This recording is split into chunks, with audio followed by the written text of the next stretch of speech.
Bonjour à tous, dans cette nouvelle vidéo on se retrouve pour parler de la guerre de Troie, un conflit mythologique qui a eu lieu lors de la mythologie grecque par définition, qui opposait les Grecs contre les Troyens. Nous allons revivre ensemble cette épopée grecque.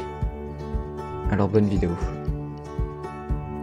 Benjamin Franklin a dit « Il n'y a jamais eu de bonne guerre ni de mauvaise paix ».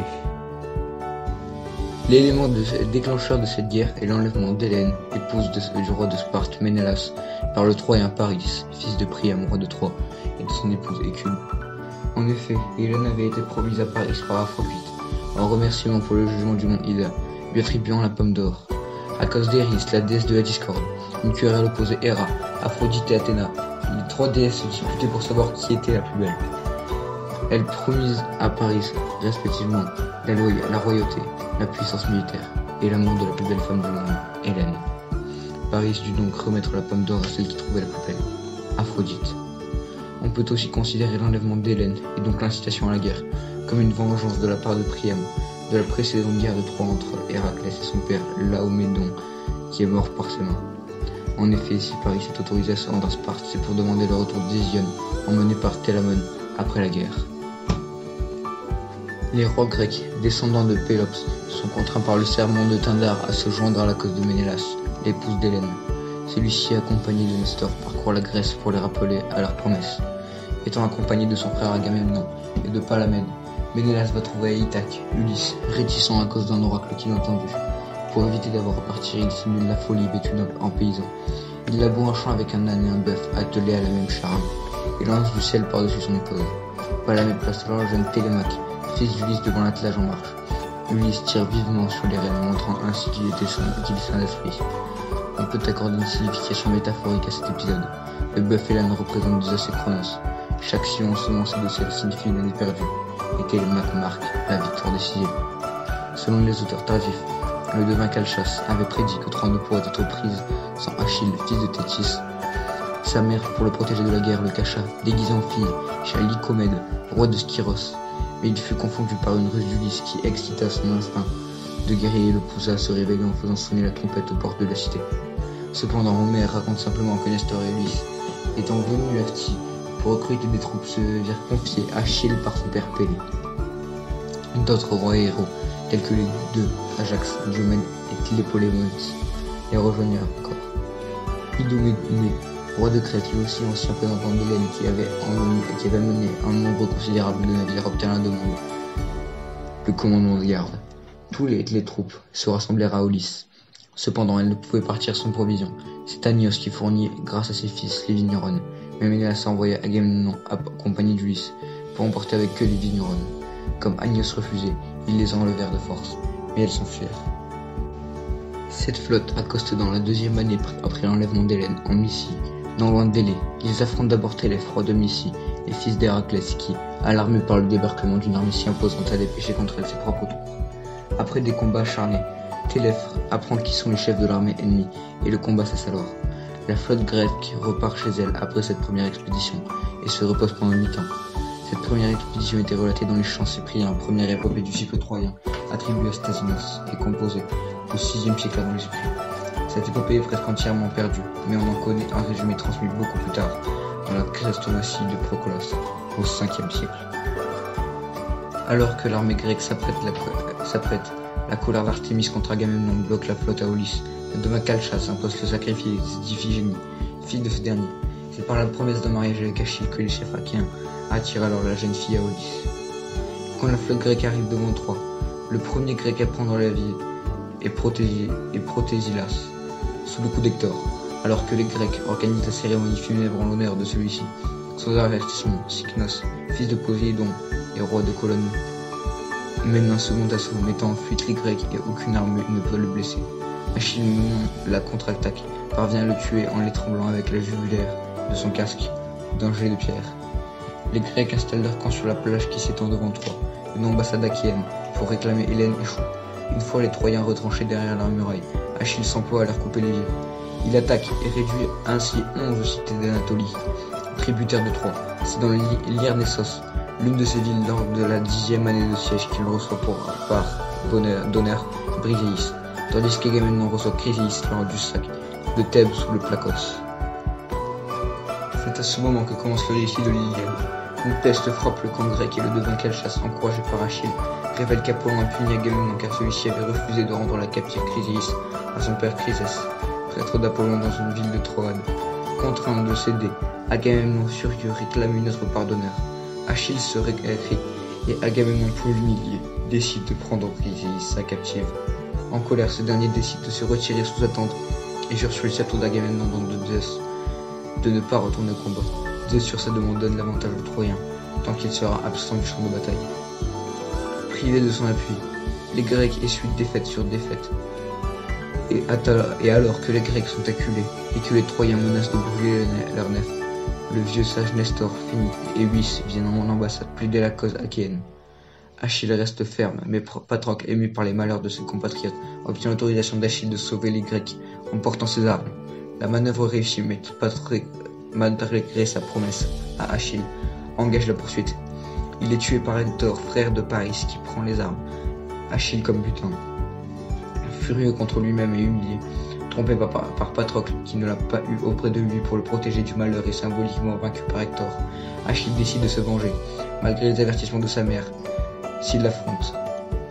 Héphaïstos lui forme de jeu de nouvelles armes, avec lesquelles il sort à la recherche d'Hector. Revêtu de son armure divine, il s'engage à nouveau dans le combat et abat un grand nombre de Troyens sur son passage, tellement que les os du Scamandre sont souillés de cadavres. Offensé, le Scamandre manque de noyer Achille, sauvé par l'intervention d'Héphaïstos.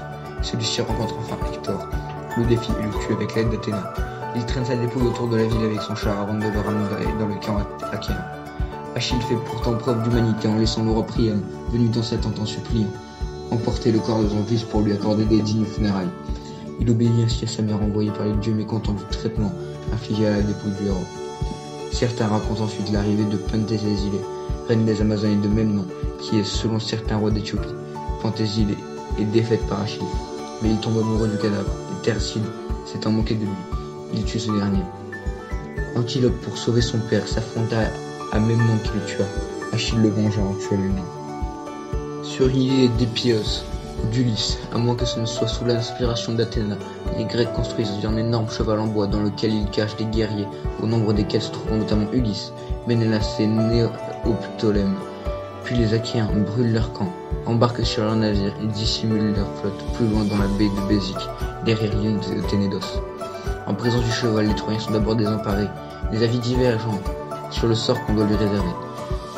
Avertis qu'il s'agit d'un présent pour la déesse Athéna, les uns veulent le faire entrer dans la ville, les autres menés d'abord par Timéthès, prônent la méfiance. Survient alors Lacon, qui exhorte ses compatriotes à se débarrasser du cheval, prononçant la formule célèbre Quid id es, Timeo Danaos et Dona Ferentes, qui signifie quoi qu'il en soit, je redoute les Grecs, même porteurs de présents. Et joignant le geste à la parole, il jette un javelot dans le flanc du cheval. On entend alors des gémissements qui sont sans aucun doute ceux des Grecs. Un Grec, sinon resté sur la côte, apparaît alors et fait croire qu'il a été condamné par les Grecs et qui est donc prêt à les trahir. Tient le discours suivant. Calchas a voulu qu'il finisse une énorme masse et que cette charpente s'éleva jusqu'au ciel et qu'ainsi elle ne pût entrer par vos portes, ni être introduite dans vos murs, ni replacer le peuple de Troie sous la protection de son ancien culte. Si vos mains profanaient cette offrande à Minerve, alors ce serait une immense ruine pour l'empire de Priam et pour les Phrygiens. Mais si, de vos propres mains, vous la faisiez monter dans votre ville, l'offensive d'une grande guerre conduirait l'Asie jusque sous les murs de Pélops. Comme pour confirmer ces dires, 2 serpents surgissent de la mer et se jettent sur Lacon et sur ses enfants, puis ils se réfugient dans le temple d'Athéna. Le message semble clair aux Troyens. Athéna leur est farouche. Il faut donc l'apaiser. Ils n'ont pas pensé que peut-être c'était en raison d'offenses personnelles que Lacon a pu faire à la déesse qu'il était puni. Ils décident alors d'ouvrir une brèche dans les murs de la cité pour faire entrer l'offrande. À plusieurs reprises, lorsqu'ils déplacent l'engin, ils perçoivent des bruits à l'intérieur qui sont ceux des armes grecques qui sont au choc. Si on ajoute à ce signe les prédictions que Cassandre avait déjà faites auparavant et le bruit du javelot de Lacon, on voit que c'est malgré des indices nombreux que les Troyens ont accepté l'offrande. Notons que selon certains, Priam aurait agi de sa propre initiative et sans intervention de Sinon. Une fois la nuit venue, le complice des Grecs faisait signaux lumineux depuis la cité pour les engager à attaquer. Pour les uns, c'est Hélène qui feint de mener une procession nocturne, accompagnée de flambeaux. Pour les autres, c'est Sinon qui allume le feu. D'autres encore racontent qu'Hélène s'étant placée sous un cheval et imitant la voix des femmes des guerriers les appelle. Ceux-ci sont tentés de répondre à cette voix familière, mais Ulysse refrène leurs désirs. Lorsque les habitants de Troie sont pris par la torpeur de l'alcool la nuit, les Grecs sortent du cheval et ouvrent alors les portes permettant au reste de l'armée d'entrer et de piller la ville. Tous les hommes sont tués, les femmes et les filles sont emmenés comme esclaves, les enfants mâles sont tués aussi pour éviter une éventuelle vengeance. Dans l'épisode du cheval de Troie, Ulysse, personnage devenu célèbre pour sa métisse, rend un conseil très apprécié dans la guerre de Troie à laquelle il participe. Ici, il s'agit en fait d'une ruse. Elle se distingue de la tricherie mais aussi du délit, en cela que la ruse est autorisée par la loi ou les règles de l'usage du jeu de l'art, de la société ou des accords internationaux. En l'espèce de l'art de la guerre chez les Grecs, il s'agit plus particulièrement d'une ruse de guerre. Il existe deux types de combats rapprochés et à distance. En combat rapproché, il y avait des haches doubles, des glaives et des dagues utilisées lors du corps à corps. Les lances sont en bronze et peuvent aussi bien être employées en combat rapproché qu'à distance. Les javelots sont très utilisés lors du combat à distance. Ils comportent un propulseur qui est un lacet de cuir, s'enroulant autour de la tige, ce qui renforce la puissance du jet. Les archers portent un carquois, avec des flèches de fer sur le dos et utilisent un arc à double courbure. L'épée de bronze est droite et à double tranchant.